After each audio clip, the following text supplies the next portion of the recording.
আমি বললাম হয়েছে কি, এভাবে ধরে বসে আছো কেন? দম বন্ধ হয়ে আসছে। পরি বলল কি হয়েছিল তোমার, কথা বলছিলে না কেন? আমি বললাম জানো না। পরি বলল জানলে কি এভাবে ছুটে আসতাম?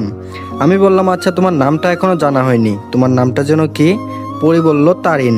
আমি বললাম মানে, আর তুমি কি আমাকে সত্যি সত্যি ভালোবাসো?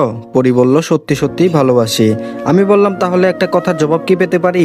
পরি বলল আপনার যা জিজ্ঞেস করার করেন, তবুও আমাকে কখনো ছেড়ে দেওয়ার চিন্তা ভাবনা করবেন না। আমি বললাম আচ্ছা ঠিক আছে। শুভ্রা নামের কাউকে চিনো? পরি একটু আটকে উঠলো, তারপর আমতা আমতা করে বলল চিনি। আমি বললাম কে হয় তোমার? পরি বলল আমার যমজ বোন, কিন্তু আমি তাকে ঘৃণা করি, তার কর্মকাণ্ড চালচলন আই ডোন্ট লাইক।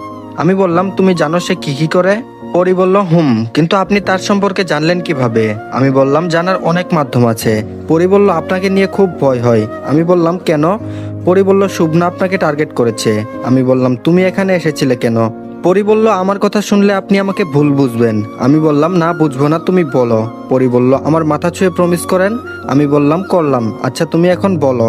তারপর বলল তবুও ভয় হয়, আপনি যদি বুঝে দূরে ঠেলে দেন। আমি বললাম তোমার মনে যদি পাপ না থাকে তাহলে দূরে ঠেলে দিব না, প্রমিস। তারপর পরি বলল আমিও শুভ্রার কাজে জড়িত, কিন্তু আপনার সহজ সরল চলাফেরা, মনুষ্যত্ববোধ আর সুন্দর একটা নিষ্পাপ মন আমাকে মুগ্ধ করেছে।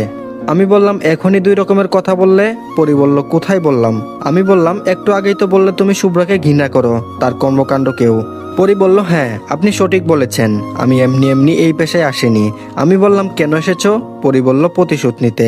আমি বললাম কিসের প্রতিশোধ? পরি বলল আজকে এত কিছু বলবো না, সময় হলে বলবো, কেউ শুনে ফেললে সমস্যা হবে। আমি বললাম তাহলে এটা তো নিশ্চিত তোমার হাতে আমার মৃত্যু? পরি আমার মুখে হাত দিয়ে চেপে ধরলো। পরি বলল আমি নিজেকে পরিবর্তন করে ফেলেছি আপনার ছায়ার স্পর্শে, এখন এসব চিন্তা ভাবনা আমার মাথায় নেই, আপনাকে সারা জীবন আগলে রাখতে চাই। আমি বললাম তারিন। পরি বলল আপনার মুখে পরি ডাকটাই আমার হৃদয় স্পর্শ করে, প্লিজ তারিন বলবেন না আমাকে। আমি বললাম আচ্ছা ঠিক আছে, কিন্তু পরি ওদের নজরে এই হিমেল নামটা চলে এসেছে, আমাকে কোনোভাবেই তারা বাঁচতে দিবে না। পরি বলল আপনাকে নিয়ে আমি ভিনদেশে চলে যাব, যেখানে থাকবে না কোনো রেষারেষি, হিংসা বিদ্বেষ আর টাকার লোভ। আমি বললাম আমি যাব না। পরি বলল কেন যাবেন না? আমি বললাম আমার পরিবার আছে। পরি বলল ওদের টার্গেট আপনি, আপনার পরিবার না। আমি বললাম তবুও। পরি বলল ধ্যাত বোকা, তাদের নিয়ে এত চিন্তা করতে হবে না, আমি আছি তো। তাদেরকে বলবেন যে আপনি 1 বছর বাড়িতে আসতে পারবেন না, কাজের প্রচন্ড চাপ, 1 বছর পর দেখবেন সব ঠিক হয়ে গেছে। আমি বললাম সত্যি তো? পরি বলল পরি আমাকে আরো শক্ত করে জড়িয়ে ধরে এক পাশ দিয়ে শুয়ে পড়ল। আমি ক্ষত জায়গাটা যত দ্রুত সম্ভব দূরে রাখলাম তার থেকে। পরীকে ঘিরে প্রশ্ন তৈরি হয়েছে হাজারটা, আমি সঠিক সিদ্ধান্ত নিতে পারছি না।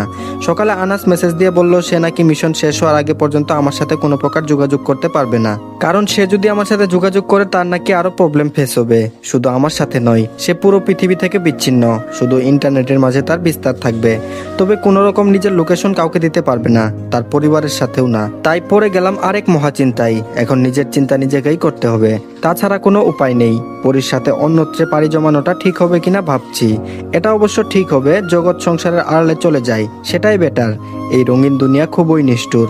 পরি আমাকে এত ভালোবাসে, সঙ্গী হতে চাই, তাকে নিয়ে বাকি জীবনটা অন্যভাবে কাটিয়ে দিলে মন্দ নয়। 3 দিন পর বাড়িতে চলে আসলাম, এখন একটু সুস্থ, তবে মনে সর্বদা ভয় কখন কি হয়ে যায়। সেদিনের পর থেকে অবশ্য শুভ্রাকে দেখিনি আর, তবে তার প্রতি বিশ্বাস নেই, কখন এসে হানা দেয় কে জানে। পরীকে দেখছি সেই অনেকক্ষণ যাবৎ রান্নাঘরে, ওর মতো মেয়েরা রান্না করতে পারে সেটা ভেবেও অবাক লাগে। মেয়েটা এই কদিনে বেশ আপন করে নিয়েছে আমায়, আমার প্রতি তার আদুরে কেয়ারগুলো বেশ ভাবিয়ে তুলে আমায়। আমি বারবার নিজেকে প্রশ্ন করি পরি কি সত্যি আমার, নাকি সব স্বপ্ন? কিন্তু উত্তর তো একটাই, চোখের সামনেই তো হচ্ছে, অগোচরে কিছু নয়। আমি রুমের ভিতরেই একটা চেয়ারে বসে আছি, এখান থেকে সরাসরি পরীকে দেখা যাচ্ছে, কি যে রান্না করছে আল্লাহ জানে। একটু পর পর আঁচল দিয়ে ঘাম মুছতেছে, হঠাৎ লক্ষ্য করলাম কে যেন পিছন থেকে চুল টেনে ধরেছে। এমন কাজ লক্ষ্মী বোন দুটো ছাড়া কেউ করবে না। আমি পিছনে তাকিয়ে দেখলাম ভাবনা সঠিক, তবে এখানে একজন আছে, চিনতে পারছি না কে সে। আমি কনফিউশনে পড়ে গেলাম কোনটা, হিয়া না দিয়া। আমি বললাম কোনটা তুই, হিয়া না দিয়া? তারপর দিয়া বলল বলবো না। আচ্ছা সঠিকভাবে যদি বলতে পারিস আমি কে, তাহলে আমি তোকে 50 টাকা দিব, আর যদি তুই না পারিস আমাকে 50 টাকা দিবি। আমি বললাম টাকা জমা দে। দিয়া বলল তোর কাছে না, ভাবির কাছে জমা দিব।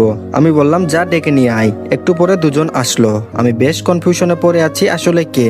দিয়া বলল কই টাকা দাও ভাবির কাছে। আমি পকেট থেকে 50 টাকা বের করে জমা দিলাম, সেও দিল। তারপর বলল, এবার বলো তো আমি কে? ওয়েট, শর্ত একটাই, জাস্ট একবার চান্স। আমি একটু ভেবে বললাম, হিয়া। দিয়া বলল, হয় নাই, আমি দিয়া। এটা বলে পরীর হাত থেকে টান দিয়ে টাকা নিয়ে গেল। আম্মু দূর থেকে দেখছিল সব। কাছে এসে বলল, তুই কি আজও তোর বোনদের চিনিস না? এটা তো হিয়াই ছিল। আমি বললাম, কি এত বড় বাটপারি, টাকা ফেরত দে।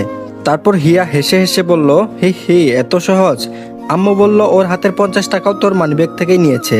আমি বললাম, ও মাই গড, তোমার মেয়েরা এত চালাক হইল কবে? হিয়া টাকা নিয়ে চলে গেল। আমি বললাম, আচ্ছা আম্মু, এমন হয় নাই কোনোদিন যে শীতের সময় একজনকে ভুলে 2বার গোসল করিয়ে ফেলেছো? আম্মু বলল, এরকম হয়নি, তবে একদিন রমজানের সময় তোর আব্বু হাট থেকে আপেল এনেছিল, আমি ভুলে 2বার দিয়াকেই দিয়ে ফেলেছি।